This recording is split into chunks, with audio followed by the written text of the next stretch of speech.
Hello there! I'm Scotty. You're not day 25, I believe, of Nickelodeon month. We are inching closer.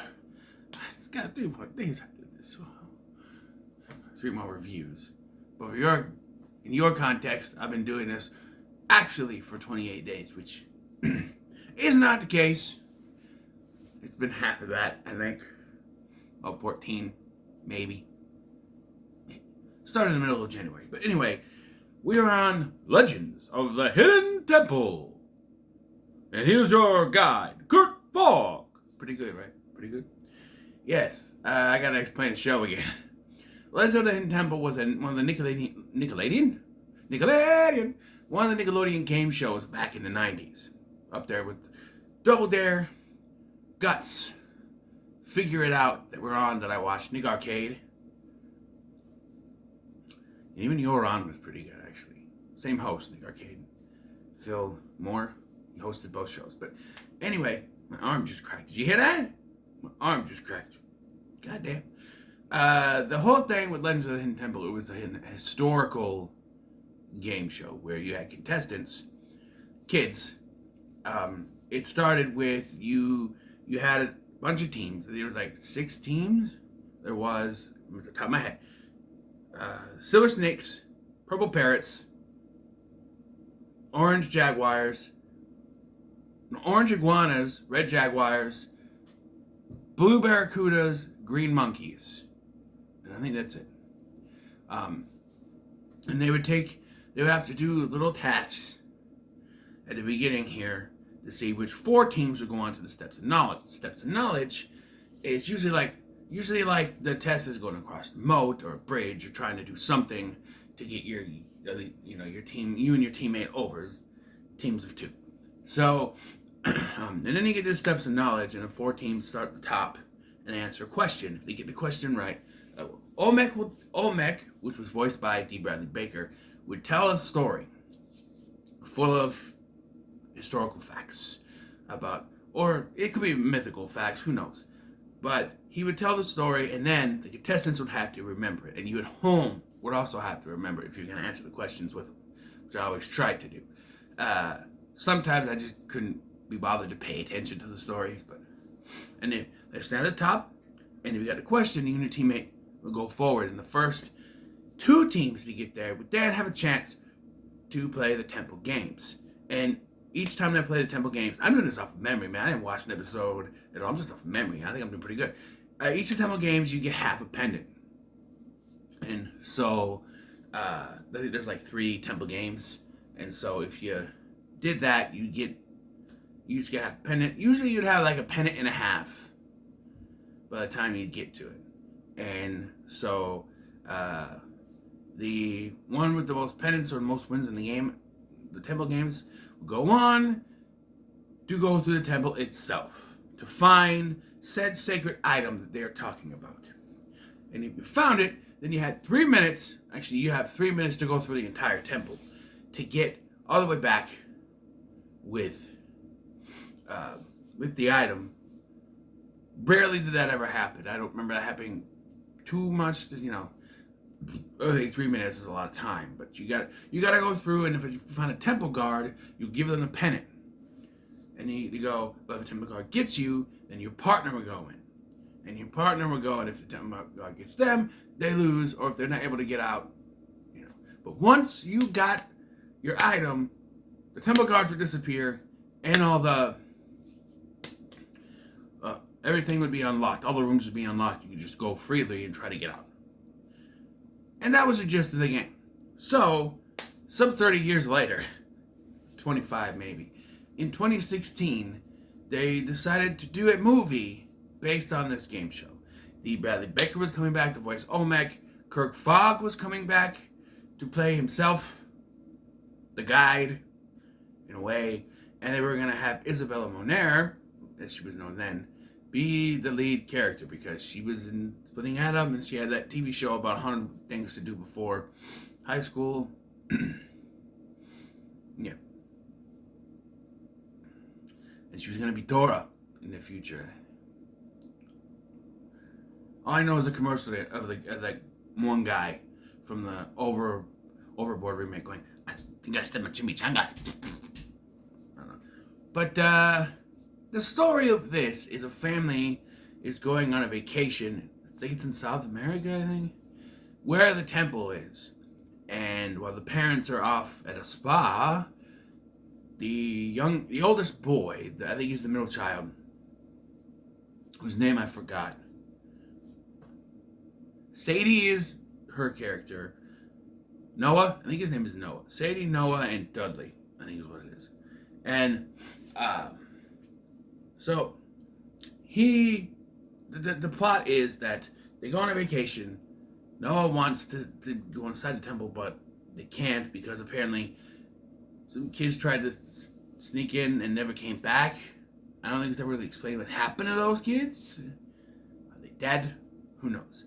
And so they go in there, and against Sadie's better judgment and telling them no, the kids decide to try to help Olmec free his temple from a curse, which is different from anything from the show, but you know, I'm saying that because we'll get to the plot here. So right away, something I've thought about a couple times while watching this before. This is maybe the sixth time I've seen this, because I used to watch this a lot with my son. He liked this, but the worst part of this is the parents. So the parents are at the spa and the kids go in, and then they keep cutting back and forth to all the exciting stuff inside the temple, and then back to the parents who are worried about their kids. And Kirk Fogg is just there. And I think like the biggest waste of a character is Kirk Fogg. He was the host, and he doesn't go into the temple until the end of the movie. He does nothing. With it being explained that he's scared to go into the temple, that's just a way to write that, because they need someone out there with the parents to try to explain to them and the police what's going on. But I think a better idea is, one, don't make them kids. Teenagers. You thinking Scotty, this Nickelodeon guy, kids. Teenagers. Make them teenagers and not siblings. Make them a group of 5 teenagers who are on a summer adventure thing. And they hired Kirk Fogg as their guide. And then they go into the temple and they have to do all this stuff, you know, that sort of thing. And maybe there should be only 2 of them. The fact that there are 3 kids, maybe there should be actually only 2 kids, because that's what it was. They try to set certain things, you have to do this and do that, like the show, but there's 3 kids. Never once was there a 3-kid team on the show. It was always 2 kids. So you think it should just be Sadie and Noah, but for some reason there's 3 kids. But you have a group of teenagers in there with Kirk Fogg. Maybe even just 2 of the teenagers, and Kirk Fogg ends up in there with them. Who knows? Who knows? And then, you know, we wouldn't the person in charge of them is in there with them, and you wouldn't have to worry about going back and forth to the parents, because honestly the parents are the worst part of this. They are. It's unnecessary.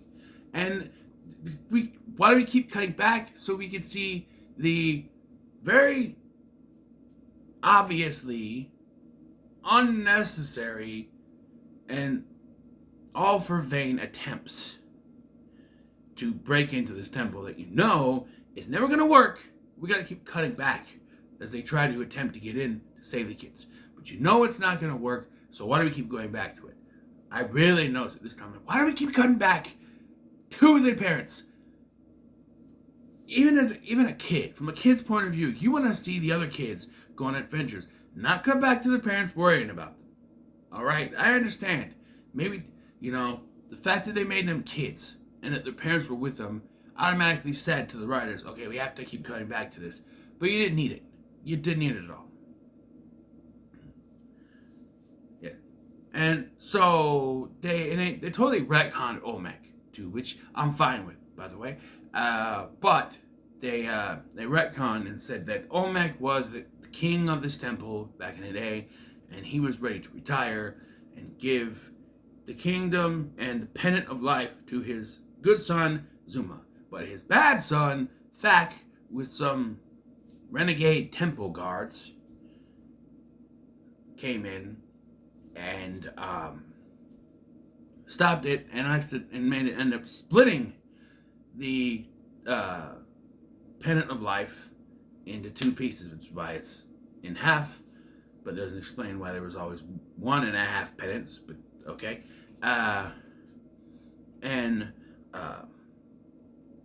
So to protect the temple, Olmec, who was once human, sat on the throne and used a magic spell to turn everyone to stone and make himself the big stone head in order to protect the pieces. And Thak, the bad one, had a piece in this room, which it looked like he froze in a hallway, but later they say it's a room. And then I don't remember what that room's called, by the way. And then you have Zuma, who was in the treasure room. And the one thing I always laugh at a little bit, I laughed at it when it first happened, but like Zuma seems that sees that he's going to turn the stone, and then just does this and hangs it down, like, oh, someone's gotta come get this. Like he just knew it was gonna have to happen. I don't know, and so that's where it's been, you know. And I don't know if it's ever explained to other people tried to come in and help. I don't know, because they never mention anything. So yeah, and as they go through this temple, I'm not gonna go beat for beat here because there's just so much.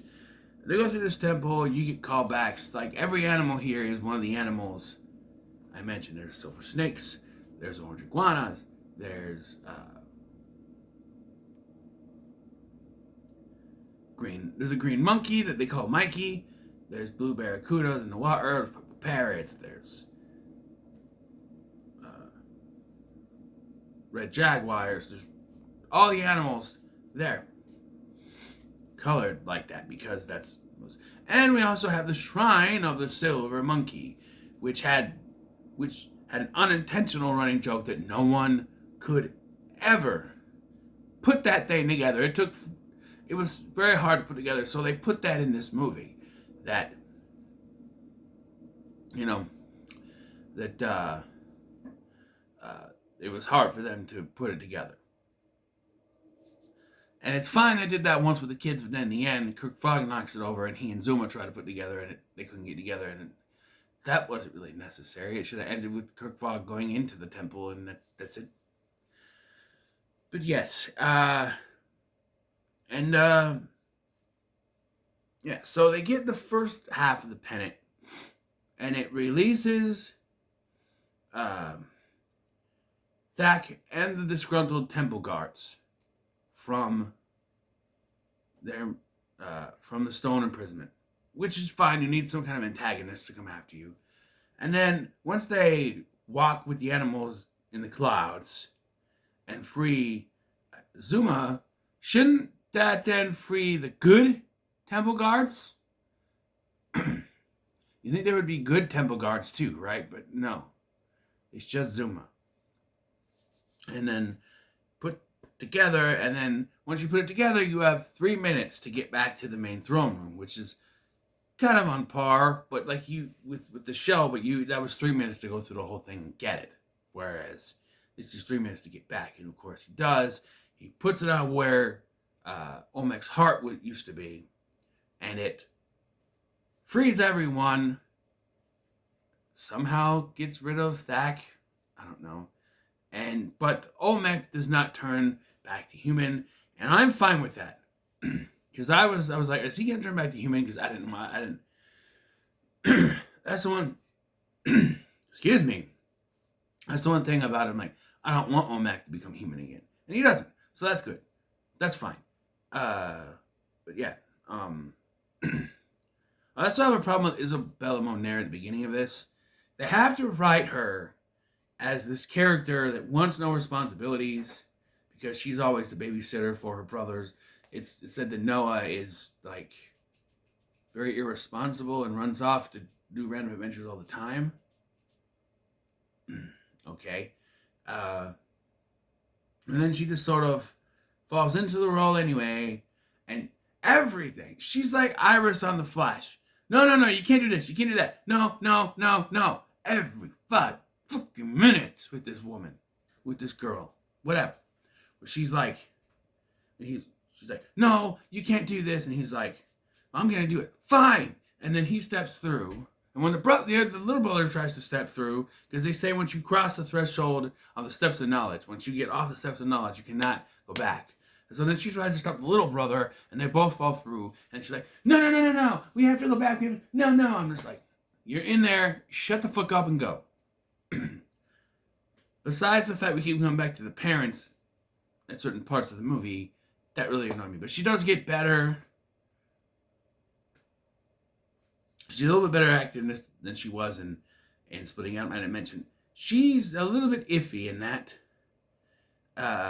Like, there's a scene in Splitting Atom where Adam is, on the top of the thing, on top of the water slide. She's like, Adam, you can do this. I'm like, what is that? I don't know. She's trying to smile or something. I don't know. But here she's a little better. I don't know. And by the time she gets in Transformers The Last Night, which is not a good movie at all, but she's all right. She's better. But yeah, so they get out, and they're gonna take the monkey with them. You cannot own a monkey as a pet in the United States. It's illegal, and they're not gonna let you take it on a fucking plane. And they say that Sadie says she wants to pick the next year's vacation, and she wants to go there. Once again, much like Splitting Atom, setting up a sequel that never happened. So yeah, there's that. And yeah, and then Kirk Fogg goes in, and like I said, he and Zuma knock over the Triceratops monkey and can't get it back together. I don't know, but yeah, it's a TV movie, so I can't really give it a rating. Honestly, these last few I won't give ratings because they're all TV movies, but it is good. It is good. I like it. So, what are your thoughts on The Legend of the Hidden Temple? Let me know in the comments below. Make sure to like, share, and subscribe. Thank you for watching. I've been Scotty, and I'll see you in the next one.